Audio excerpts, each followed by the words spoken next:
तर मी विनंती करतो महाराष्ट्र नवनिर्माण सेनेचे अध्यक्ष राजसाहेब ठाकरे यांना की त्यांनी या सभेला मार्गदर्शन करावं.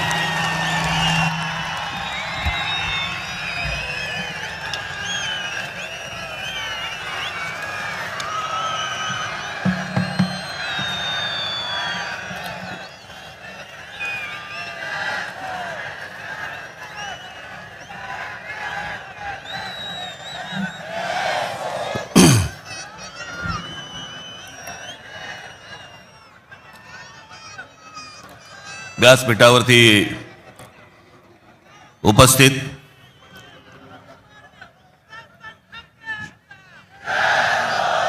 शिवसेनेचे पक्षप्रमुख उद्धव ठाकरे,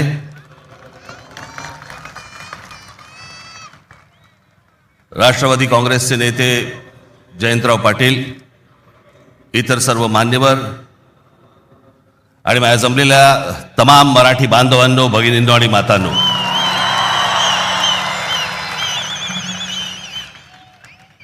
खरं तर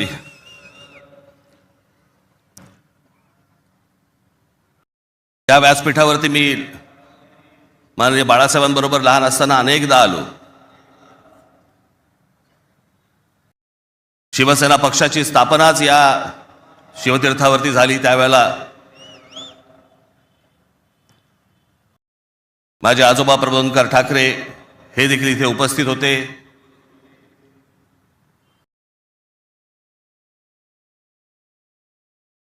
माझे वडील श्रीकांत ठाकरे हे देखील उपस्थित होते.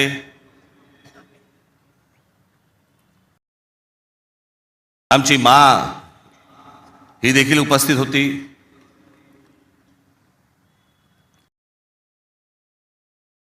तर आज या क्षणाला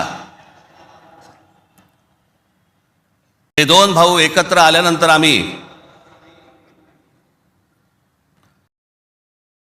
आज माझे आजोबा प्रबोधनकार ठाकरे, माननीय बाळासाहेब ठाकरे, माझे वडील श्रीकांत ठाकरे आणि आमच्या माँ आज खरं तर इथे हजर असायला पाहिजे होत्या.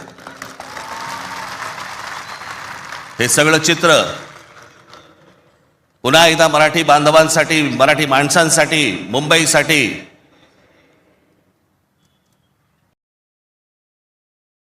आम्ही दोन भावांनी उभारलेला हा सगळा लढा इथे नसले तरी वरून पाहत असतील.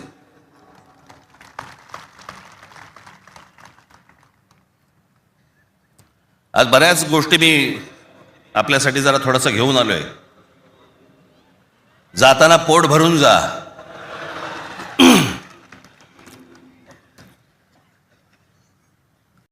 अनेक सामाजिक संस्था आहेत, मराठीवरती काम करणारे आहेत, अनेक लोक आहेत, ज्या लोकांनी अनेक दिवस आवाज उठवला या सगळ्या विषयात. मी सर्वप्रथम त्यांचे मी आभार मानतो. दीपक पवार आहेत, त्यांच्याबरोबरचे अनेक सहकारी आहेत, त्यांचे आभार मानतो. अनेक टेलिव्हिजन चॅनलचे आणि वर्तमानपत्रांचे संपादक आहेत, पत्रकार आहेत, त्यांनी गेले काही दिवस जी आम्हाला साथ दिली त्याबद्दल त्यांचेही मी मनापासून आभार मानतो.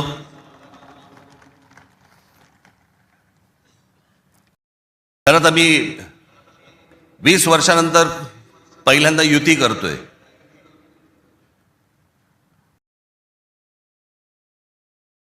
आणि त्याच्यामुळे अनेक या युतीच्या सगळ्या अख्ख्या प्रोसेसमध्ये अनेक लोकांना तिकीटं दिली गेली, अनेक लोकांना तिकीटं नाही देता आली, अनेक जण नाराज झाले, जे जवळचे होते, सहकारी होते. काही जणांना वाटलं दुसऱ्या पक्षात जावं, काही नाराज झाले, काही रागावले, काही गोष्टी झाल्या, होतात. त्याला काय, आमच्या पण हातात काही गोष्टी नसतात. पण त्यांना दुखवणं हा काही आमचा हेतू नव्हता. पण तरी मी त्या सर्वांची, जर दुःखी झाले असतील, नाराज झाले असतील, त्या सर्वांची मी दिलगिरी व्यक्त करतो.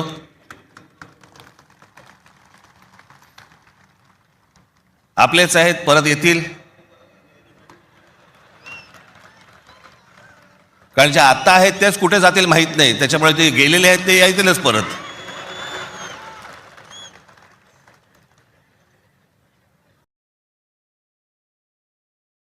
त्याच्यामुळे ह्या सगळ्या गोष्टींमध्ये मी त्यांना समजू शकतो.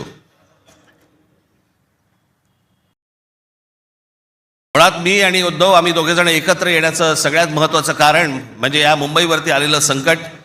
मी गेले अनेक वर्ष या सगळ्या विषयांमध्ये बोलत आलो. गेले अनेक वर्ष मी माझ्या भाषणांमधनं हे सगळे मुद्दे मांडत आलो की कशा प्रकारचा डाव रचला जातोय.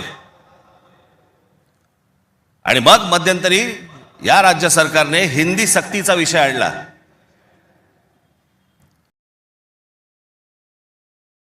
आणि त्यावेळेला मग मीही कडाडलो, उद्धवही कडाडला.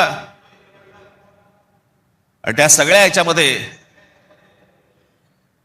त्याच्या अगोदरच माझी एक मुलाखत झाली आणि त्याच्यामध्ये मी सांगितलं होतं की कुठच्याही वादापेक्षा आणि कुठच्याही भांडणापेक्षा महाराष्ट्र मोठा आहे.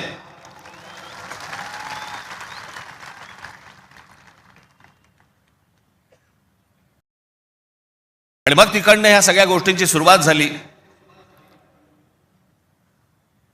पण ते हिंदी सक्तीचा जो विषय होता तो फक्त तुम्हाला चाचपडून बघण्याचा होता.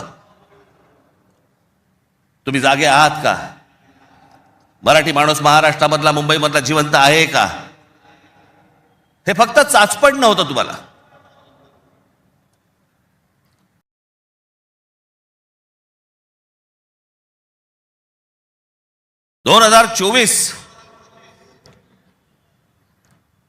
याच्यानंतर या विधानसभा निवडणुकांनंतर या सरकारला काय फेफराला माहित नाही. जे हवं वाटेल ते मनाला काय जे हवं ते करायला लागले. आली कुठून हिंमत?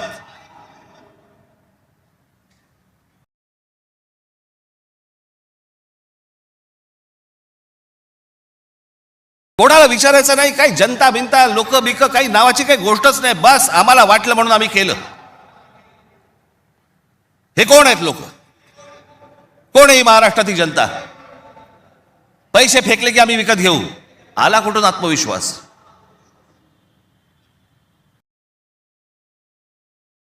इतकी वर्ष मी आता राजकारण बघतोय.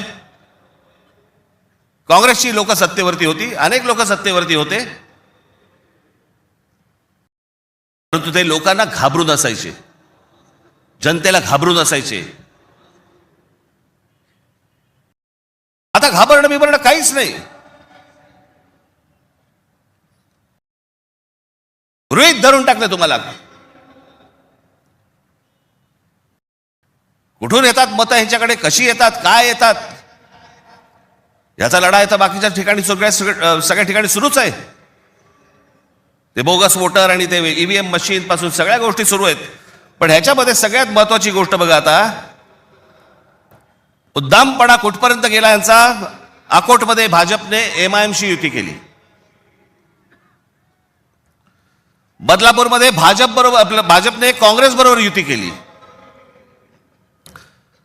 66 जण बिनविरोध निवडून आले. बिनविरोध म्हणजे तिकडच्या मतदारांचा अधिकारच काढून टाकला.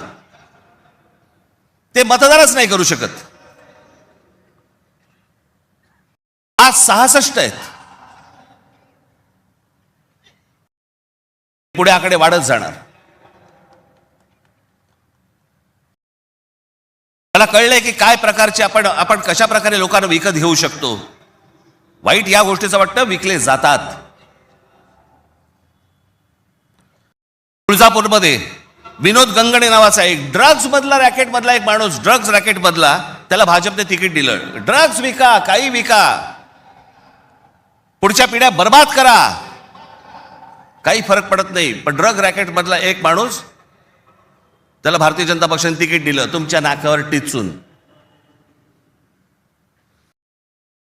आता बदलापूरला तुषार आपटे, बलात्काराच्या केसमधला आरोपी, बलात्काराच्या, सगळ्यांना माहिती आहे, नगरसेवक केलं. लहान मुलींच्या वरती बलात्काराचा आरोप असलेला माणूस, त्याला भारतीय जनता पक्षाने नगरसेवक. आली कुठून हिंमत? ज्यावेळेला वेडावाकड्या पद्धतीने ज्यावेळेला निवडणुका जिंकण्याचं यंत्र किंवा तंत्र हे ज्यावेळेला हस्तगत होतं ना, त्याच वेळेला हा उद्दामपणा येतो, ही मस्ती येते ना, हा माज येतो ना, हा त्याच्यातनं येतो.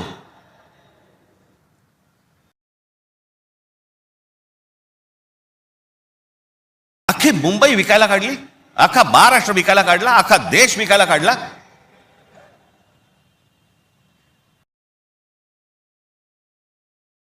आपल्यासमोर काय वाढून ठेवलंय आपल्याला अंदाज पण नाहीये. मी तुम्हाला हे सांगतोय, मला 2024 साली मला एक व्यक्ती भेटली.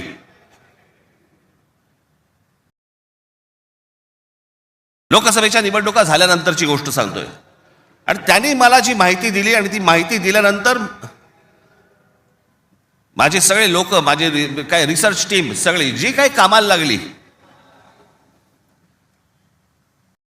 ते जे काही झालंय ते आज मी तुम्हाला इथे दाखवणार आहे.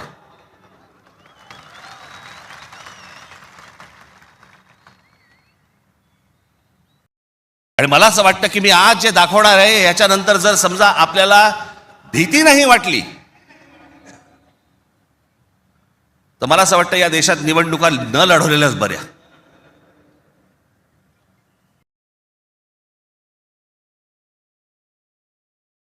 म्हणजे आता साधी गोष्ट, फक्त तुम्हाला 2014 नरेंद्र मोदी पंतप्रधान झाले त्या वेळेला, हे मला आता 24च्या नंतर आता हे पुढे सगळं समजायला लागलं. या गेल्या वर्षी 24 नंतर साधारणपणे विधानसभा निवडणुकांच्या आसपास मला ह्या सगळ्या गोष्टी आमच्या रिसर्च टीम मध्ये यायला लागल्यावरती मला धक्का बसायला लागला.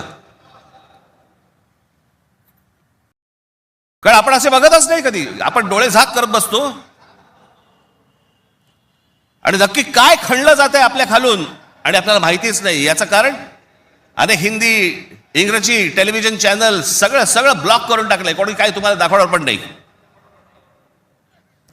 दाखवलं की वरनं फोन येतो, वरनं दट्ट्या येतो, जाहिराती बंद करून टाकू. आता फक्त एक पहिला मॅप मी तुम्हाला भारताचा दाखवतो, 2014चा. दाखवा रे.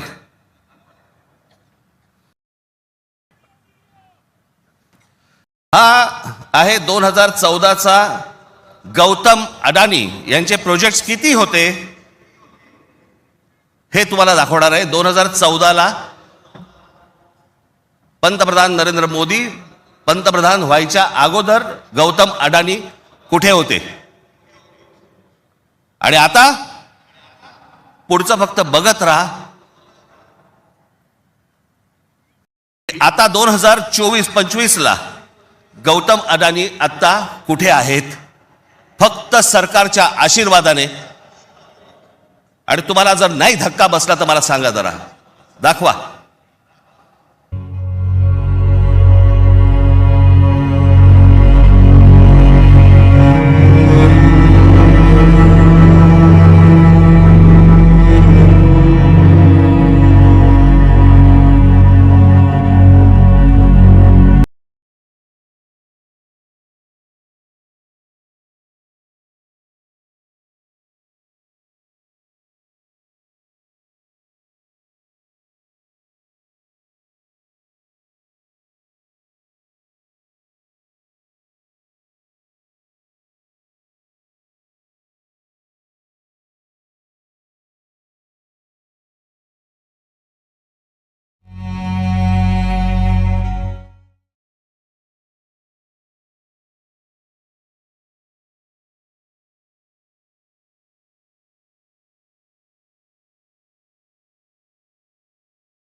हे फक्त 10 वर्षातलं आहे.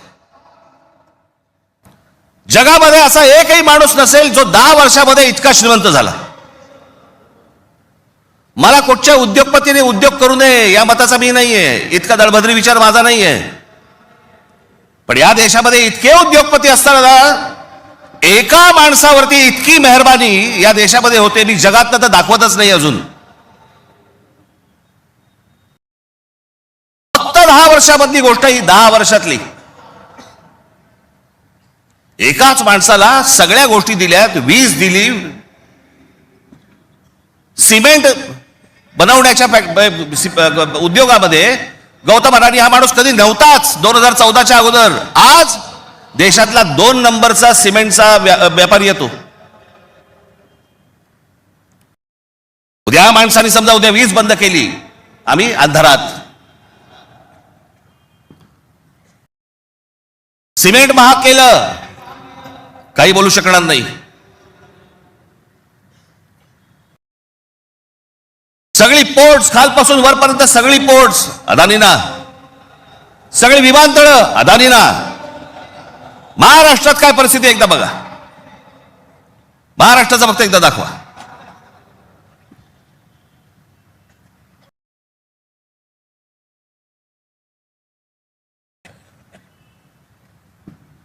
महाराष्ट्रामध्ये फक्त एका ठिकाणी 2014ला फक्त गौतम अडाणी एका ठिकाणी आहेत उद्योग. 2025ला बघा.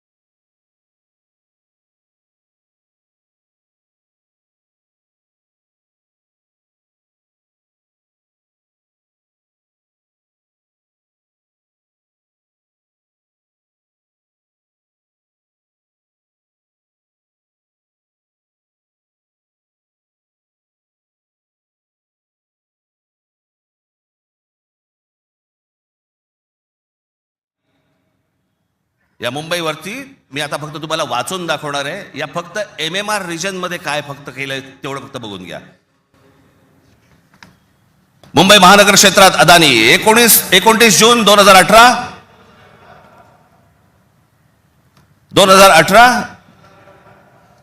रिलायन्स इन्फ्रास्ट्रक्चर कंपनी ताब्यात मुंबई वीज पुरवठा क्षेत्रात प्रवेश. एप्रिल 2021 नवी मुंबई विमानतळाच्या कामाला सुरुवात. 2021 मुंबई आंतरराष्ट्रीय विमानतळ ताब्यात. अंधेरी पश्चिम येथील RTOची जमीन अदानी यांना 5,000 कोटींना.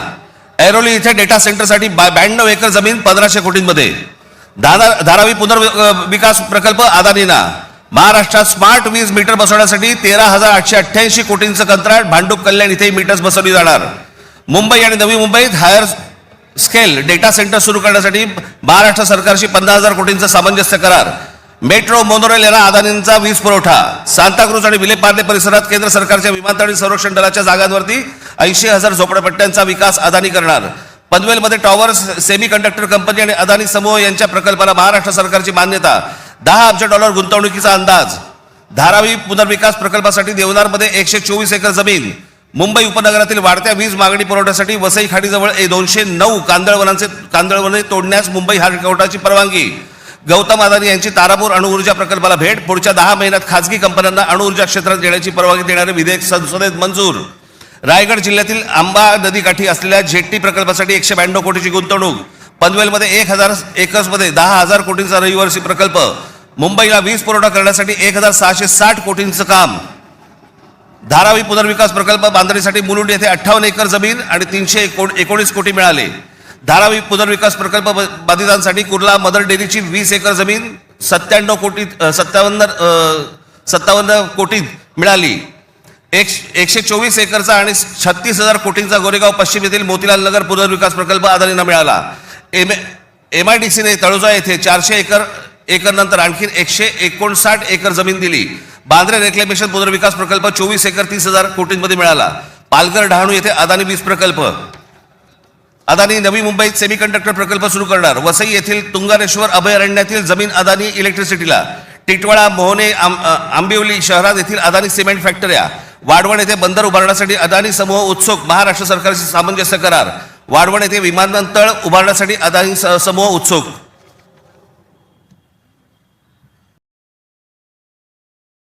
हे मी तुम्हाला सांगतोय ना, हे कशा प्रकारे तुम्हाला आवडलं जातंय याचा काही आपल्याला अंदाज, आपल्याला कळतंय हे काय चाललंय. आता हा सगळा वाढवणला आता बंदर येतंय म्हणून मी म्हटलं बंदर येत असेल चांगली गोष्ट आहे. महाराष्ट्रात बाजूला विमानतळ कशासाठी तर म्हणे मुंबई विमानतळावरचा सगळा कार्गो तिकडे नेणार. आणि नवी मुंबई विमानतळ जे बांधलंय इथून इंटरनॅशनल आणि डोमेस्टिक या आपल्याकडच्या इकडच्या विमानतळावरनं, छत्रपती शिवाजी महाराज आंतरराष्ट्रीय विमानतळावरनं डोमेस्टिक आणि इंटरनॅशनल नवी मुंबईला नेणार. ही प्रोसेस हळूहळू सुरू झालेली आहे. आणि पुढे हा संपूर्ण विमानतळ विकायला काढणार. या शिवाजी पार्क मैदान एवढी जवळपास 50 ते 60 शिवाजी पार्क मैदानं बसतील एवढा प्लॉट आहे तो. धारावीला लागून. अशी नाही ना मुंबई आम्हाला मिळवत आहेत. आम्ही बदा पैसे ओततो, जमिनी विकत घेतो, जमिनी सगळ्या काढून घेतो. आणि इकडच्यांचं काय घेऊन बसलोय आपण, या सरकारमध्ये बसलेत त्यांचं. ते काहीतरी करू शकतात का? काहीच नाही करू शकत. मी मागे एक उदाहरण दिलं होतं ना, बादशाच्या हातावरचा ससाणा असतो नाही का, जो ससाणा पक्ष्यांनाच मारून आणतो. स्वतः पक्षी आहे पण तो पक्ष्यांनाच मारून आणतो. पु ल देशपांडेचं एक फार छान वाक्य आहे की स्वकीयांचा घात करणारी औलाद ही काय फक्त पक्षांमध्ये नसते, मला तर आता कळले राजकीय पक्षांमध्ये आली आहे.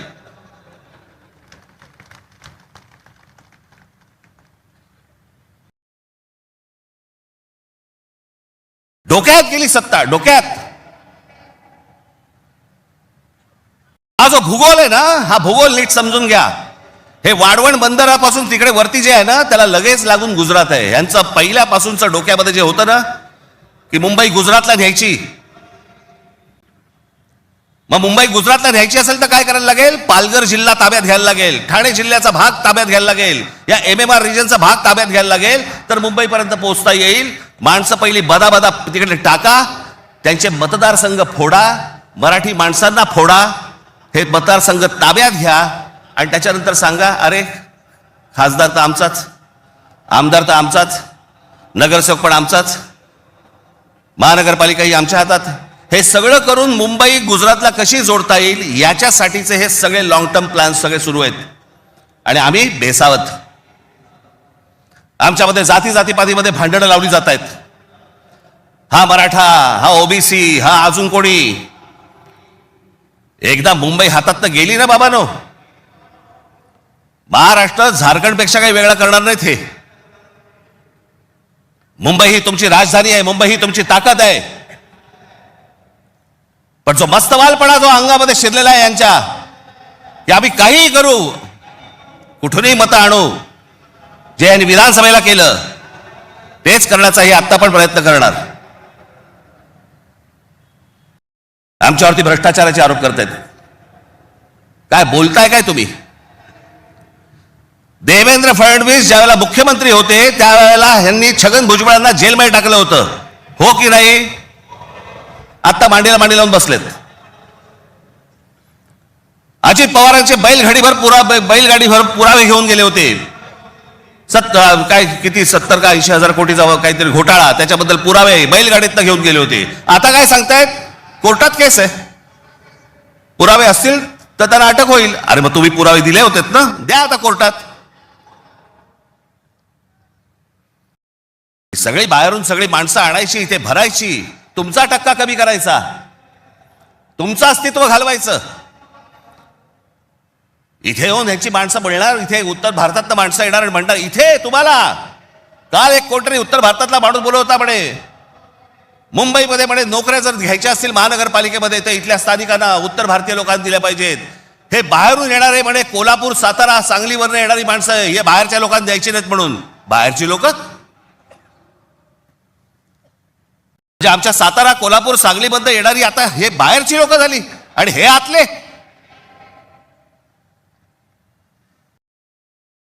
कृपाशंकर सिंग सारखा माणूस यांचा नेता भारतीय जनता पक्षाचा, तो म्हणतो काय उत्तर भारतीय महापौर करू, महापौर करू. यांची हिंमत कशी होते हो बोलायची. आपण जाऊन बोलू शकतो का तिकडे.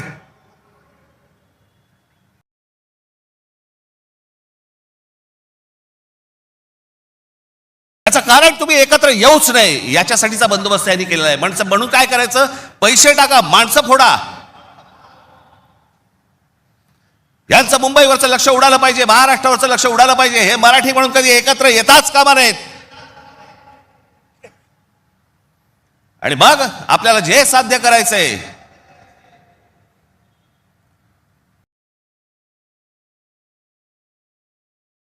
ही जी लोक येत आहेत ती लोक तुमच्यावरती उड्या मारतायत, वाटेल ते बोलतायत तुम्हाला. मुंबईमध्ये, महाराष्ट्रामध्ये तुम्हाला घरं नाकारली जात आहेत. काल परवाकडे कोणतरी एक तामिळनाडू मधून रसमलाई आली होती.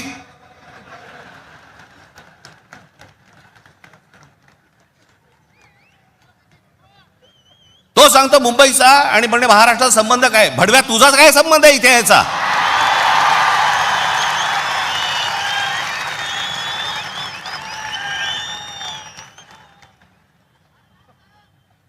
यांच्यासाठीच माननीय बाळासाहेब बोलले होते, हटाव लुंगी आणि बजाव पुंगी. अनेक दाक्षिणात्य इथे राहत आहेत, अनेक जैन मारवाडी इथे राहत आहेत, आनंदाने राहत आहेत. पण कसं भडकवलं जाते बघा तुम्हाला कबुतरांच्या नावाने. कबूतर राहिली बाजूला, पण हे सत्ताधारी जे फडफडत आहेत ना, हा त्यांचा प्रश्न आहे. काल परवाची गोष्ट, इथे मुंबईमध्ये एक जैन मराठी वादावरती पडदा टाकण्यासाठी म्हणून एक बैठक झाली. ही बातमी फक्त नवाकाळला आली होती.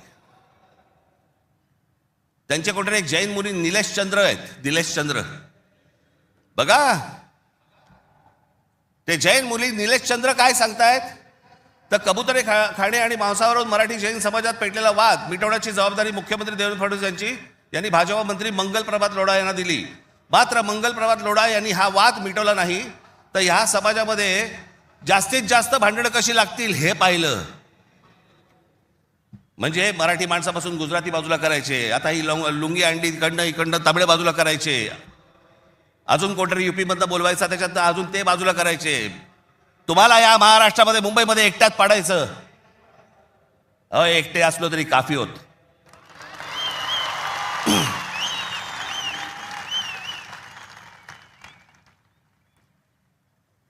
नको त्या वादात जाऊ नका. आमच्या त्यांच्या गुजरातमधनं बिहारी लोकांना ज्यावेळेला हकलवले त्याच्या बातम्या नाही होत.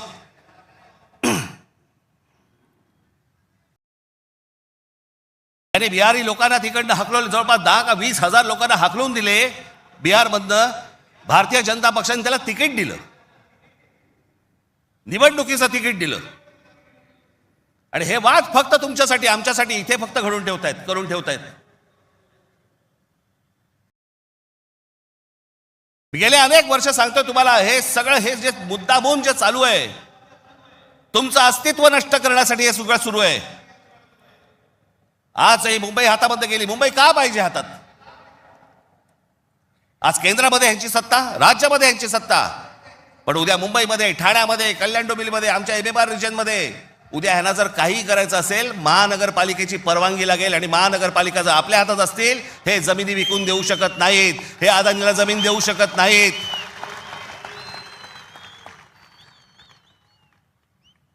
ही गोष्ट ते करूच शकत नाहीत.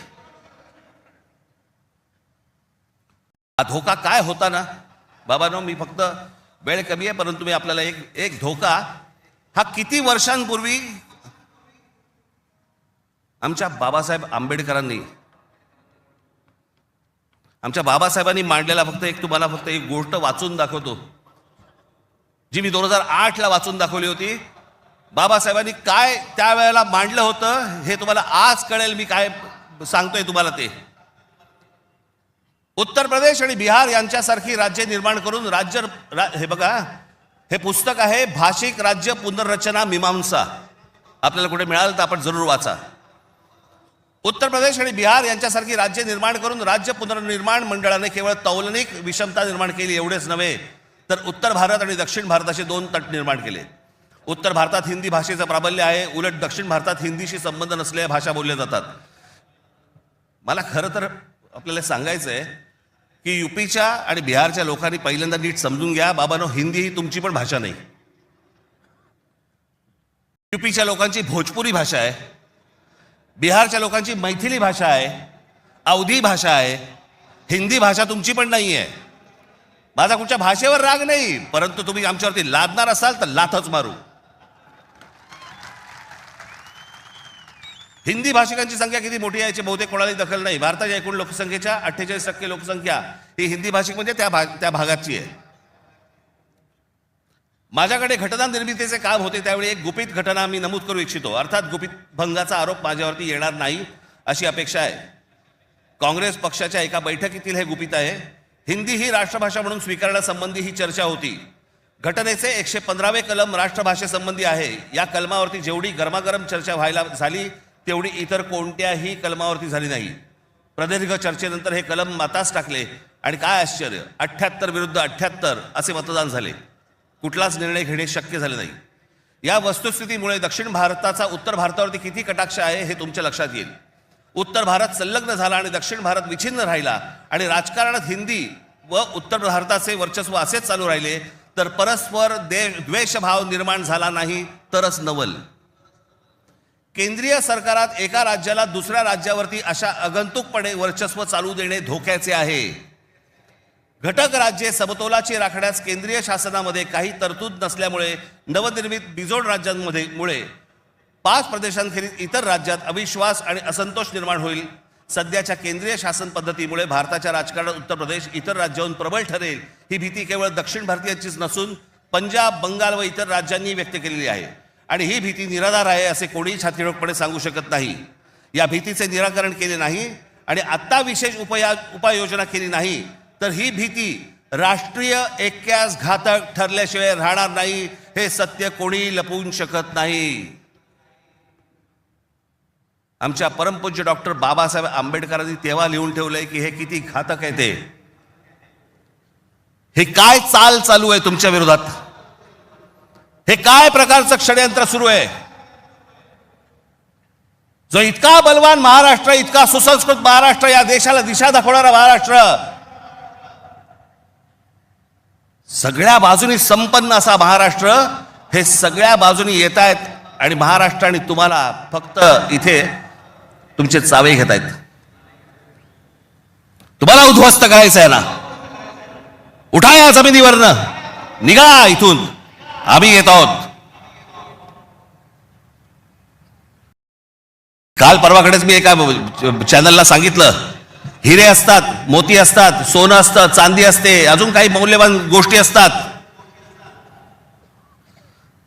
फक्त जमीन या एकाच गोष्टीला रिअल इस्टेट म्हणतात, खरी संपत्ती. दुसऱ्या कोणत्याही गोष्टीला रिअल इस्टेट म्हटलेलं नाहीये, फक्त जमिनीला रिअल इस्टेट म्हटलंय. कारण ती तुमची संपत्ती आहे. तुमच्या पायाखालची जमीन आणि तुमची भाषा ही मेली की तुमचं अस्तित्व संपलं, तुम्ही कोणी नाही आहात. जगात अनेक देश, अनेक लोक हे भाषा संपली, देश गेला, जमीन गेली म्हणून संपले. हाच डाव त्यांचा आहे. वेगवेगळ्या मार्गाने येत आहेत आणि वेगवेगळ्या मार्गाने तुमच्यावरती आक्रमण करतायत आणि तुम्हाला सांगतायत निघून जा इथनं. संयुक्त महाराष्ट्राच्या वेळेला देखील विरोध करणारे या मुंबईमधले अनेक धनिकच होते, गुजराती होते पण धनिक होते. आज पण तेच चालू. आणि आज हे संकट त्यावेळेला तर इतकं नव्हतं, पण आज खरं तर तुमच्या उंबरठ्यावरून वरती येऊन उभं आहे. कधी तुमच्या दरवाजावरती टकटक होईल तुम्हाला पण कळणार नाही. कधी तुम्हाला इथनं बाहेर काढतील तुम्हाला कळणार पण नाही. आज मुंबई, उद्या ठाणा, कल्याण डोंबिवली, सगळे सगळे भाग, उद्या पुणा, नाशिक, जे जे चांगलं आहे, आज कोकणपट्टी अख्खी रिकामी करतायत. जमिनीच्या जमिनी विकत घेतल्या जात आहेत. मी त्यावेळेला त्या बुलेट ट्रेनला विरोध केला होता. आजही माझा विरोधच आहे. कुठे चालली आहे बुलेट ट्रेन? बुलेट ट्रेन फक्त बघा, ही बुलेट ट्रेनचं स्टेशन, शेवटचं स्टेशन गुजरातमध्ये चाललंय, जिकडे गिफ्ट सिटी उभी केली आहे. Gift city Ahmedabad bullet train station पासून 90 किलोमीटरवर ढोलेरा नावाचं एक पूर्ण नवीन शहर बसवलं जातंय.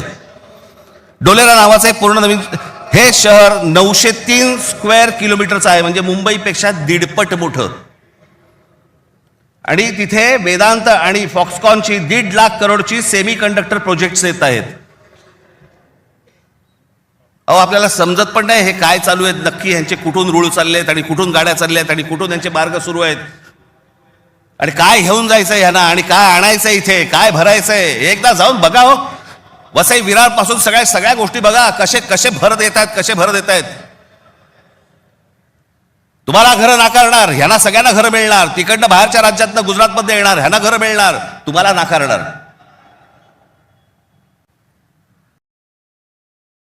तुम्हीच नसाल, तुमचंच अस्तित्व नसेल, काय चाटायची आहे महानगरपालिका?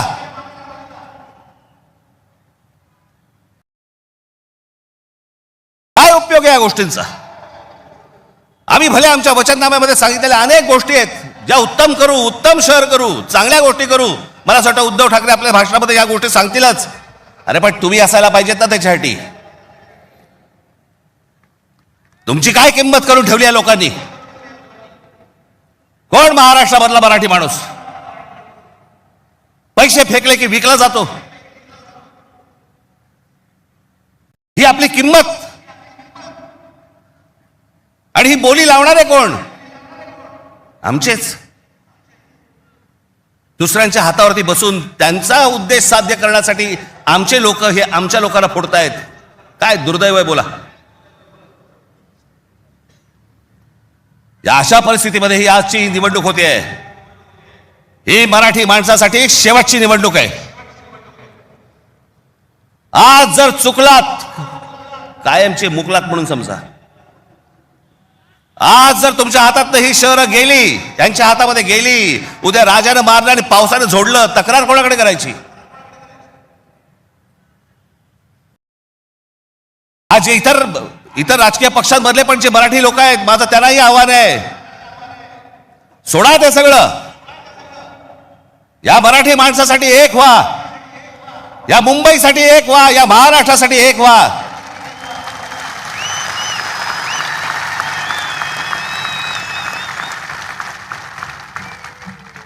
ज्या इतक्या वर्षांच्या परंपरेने, इतक्या लोकांच्या तपश्चर्याने ही मुंबई महाराष्ट्राला मिळाली. 107 आमचे हुतात्मे गेले. उद्या मुंबई गेली तर त्या पुतळ्यानंतर काय अर्थ उरतो? आणि पुतळे काय म्हणतील ते? आमचा मराठी माणूस बेसावध राहिला आणि म्हणून आम्ही मिळवलेली मुंबई आम्हाला गमवावी लागली. आज तुमच्या समोर ही सोन्यासारखी संधी आलेली आहे. आम्हाला सत्ता काय, सत्याचं काय करू? सत्तेशिवाय पण आज पण लाथा मारल्यात ना.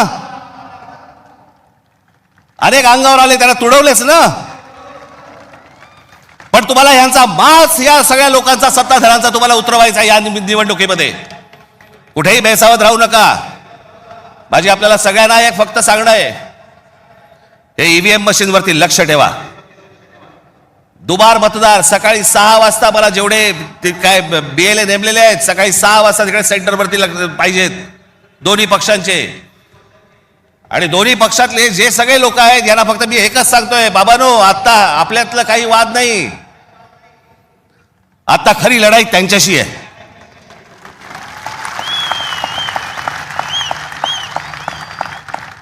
आपण भांडत राहावं हेच त्यांना पाहिजे. त्यांना जे हवं ते आपण नाही द्यायचंय. आपल्याला जे हवं तेच आपण केलं पाहिजे. आणि म्हणून तिकडे आपल्याला जाता एवढंच सांगेन की सतर्क राहा, बेसावध राहू नका. आणि जर दुबार मतदार जर तिकडे आला, सकाळी 7 वाजता फोडून काढा.